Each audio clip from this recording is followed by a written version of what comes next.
Merhaba, koronavirüsü kabul etmeyen tek ülke olan Türkmenistan'a yardım. Haber kaynağına göre, Dünya Bankası, Türkmenistan'ın Covid-19 karşı önlemleri için 20 milyon dolar sağlayacak. Dünya Bankası, Türkmenistan'ın Covid-19 eylem planı için Dünya İmar ve Kalkınma Bankası'ndan, EBRD, 20 milyon dolarlık bir hibeyi onayladı. Bu, Dünya Bankası ile ilgili 9 Temmuz'da açıklandı. Rapora göre, özellikle Dünya Bankası, akut bulaşıcı hastalıklarla mücadeleye hazırlanan program çerçevesinde alınan tedbirlere destek verecek.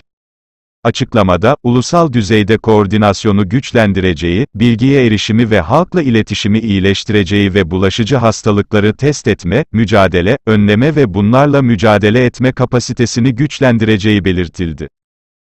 Dünya Bankası Türkmenistan ve Tacikistan Bölge Direktörü Jean-Peter Olters, Covid-19 salgını Türkmenistan'da dahil olmak üzere dünyadaki başarı için eşi görülmemiş bir tehdit oluşturuyor ve acil ve kararlı eylem gerektiriyor, dedi.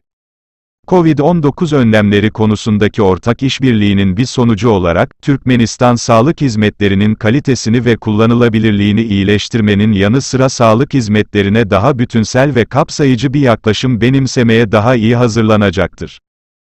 Türkmenistan, küresel pandeminin başlamasından bu yana ülkede resmi olarak tek bir koronavirüs vakası kaydetmedi.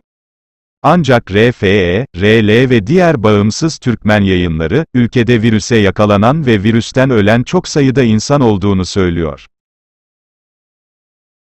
Kanalımıza abone olmayı ve bildirim zilini açmayı unutmayınız.